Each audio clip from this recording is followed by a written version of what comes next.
Hi everyone, I'm Cheryl and welcome to the Sewing Room channel, and this is your tip of the week.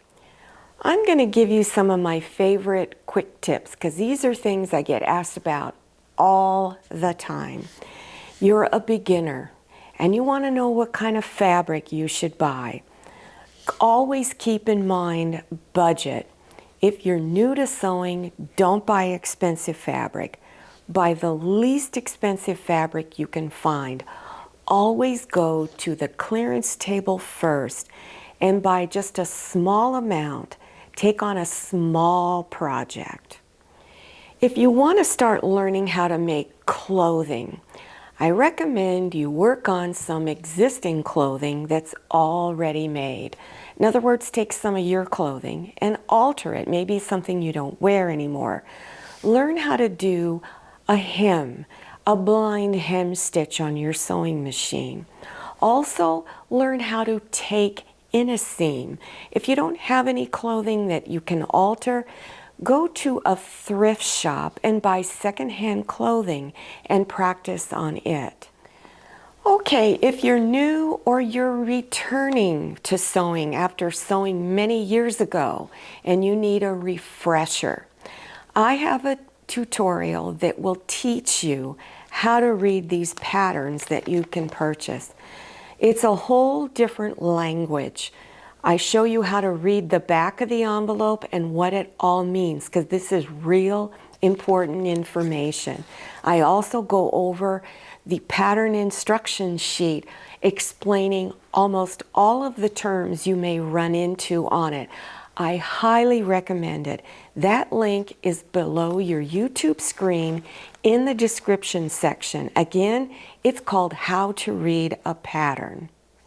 It's pretty easy sewing on cotton quilting fabric. It's very cut and dry. There's not a whole lot you need to know.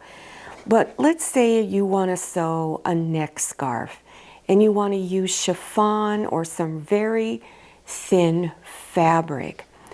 Don't use a really short length stitch like a 2.0 or even a 2.5. More than likely, those stitches will get buried so deep into the fabric you won't be able to take it out if you need to, because if you're a beginner and you make a mistake, you try to rip it out, you're probably going to rip a hole in your fabric. A lot of people don't know this one. Change your needle often. If you hear thump, thump, thump as you sew, that means the point of your needle is worn out and you really need to change it. You need to change your needles if you've been sewing for quite a few days in a row, and a lot of it, then change that needle.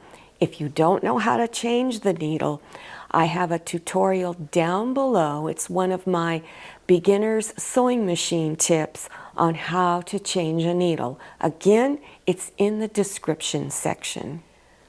A lot of questions I get are, what needle should I use? On most of my projects, I use a size 90-14 universal. That's on most of them. Occasionally, I need to use something else, like a stretch knit or maybe a denim. You're going to need a different needle. All manufacturers have different requirements on their thread. So they're going to let you know what kind of a needle you need to use on it. So to get needle size information, go to the website of the manufacturer of the needle, and they'll let you know, and they will identify the bands that are on the needle. There's 2 color code bands, and up here it's needle type. So in this column, and this is usually explaining the type of fabric you're working on. The second column over here, it cross-references it. This is the size of the needle. All of that information is there. I find this chart very, very helpful, and I printed it out from the website of the manufacturer of the Schmetz, I think that's how you pronounce it, needles. Now, I'm not promoting any brand of needle because I realize if you're in a different country, you probably have your own brand of needles. But when you're working on stretch knits, this is another question I get. What kind of needle do I use? You need to use one that either on the package of needles it says stretch or ballpoint or jersey. It's very, very important that that will work on stretch fabric.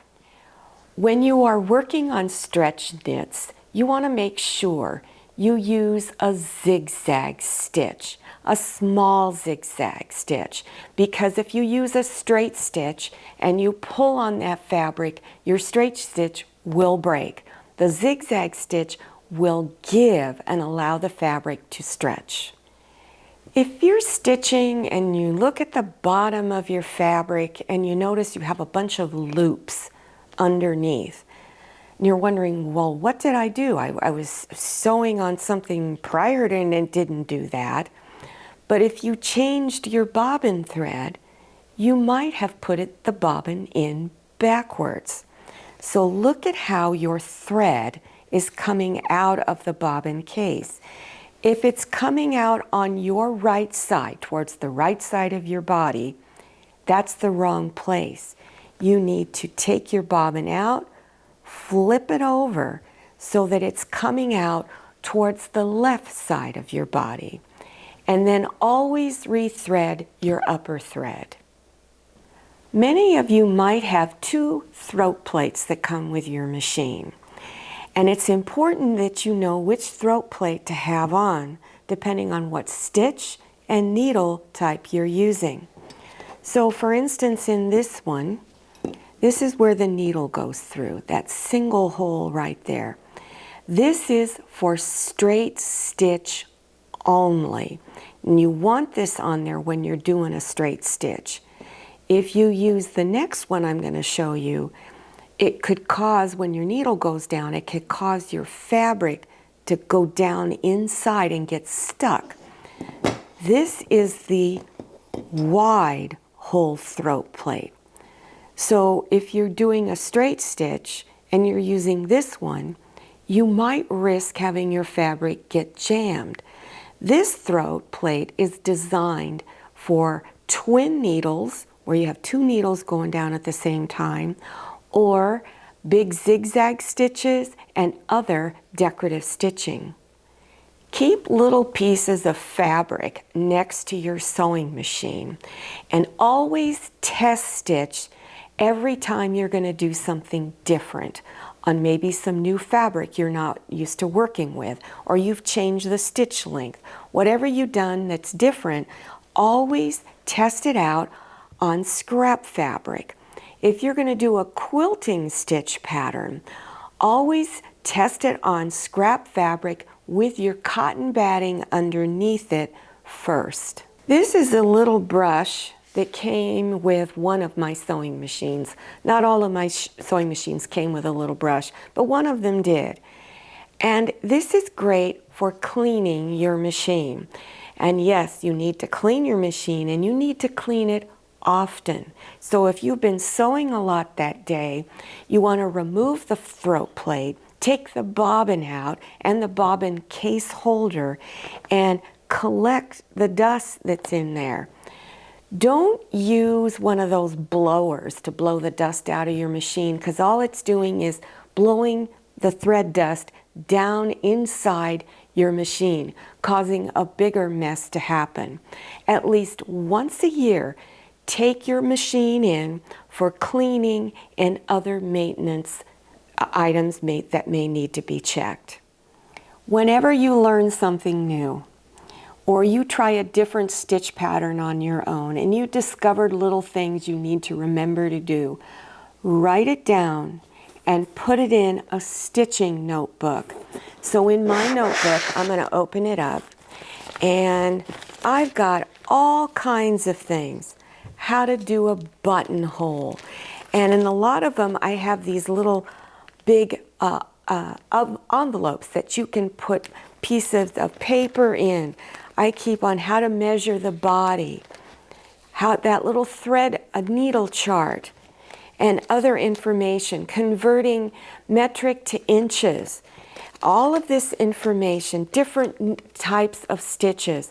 I write down everything. I'll keep samples of fabric in there because it may be a stitch or something that I don't do very often, but I know I'm going to do it again. I don't want to have to waste time sitting there figuring it out. I just go to my notebook and pull the information out, and I can continue on really quick. Well, I hope this tip of the week was helpful to you. If you are interested in beginners sewing projects, check below your YouTube screen for the video links and other links that I talked about during this tutorial. You scroll down to the description section. As you're scrolling down, click on the word more, and that section will expand open and you will see all of the links appearing. Don't forget to follow me on Instagram and make sure you check out my Facebook page. Thank you so much for watching. I'll see you next time, and happy sewing. If you like the Sewing Room channel, one of the best ways to show your support is to subscribe by clicking on that red subscribe button and give this video a thumbs up. And don't forget to click on share to share this video with your friends. And make sure you click on the bell so you receive notifications for all my new videos. I'm Cheryl, this is Manny, and this is Scotty. See you next time.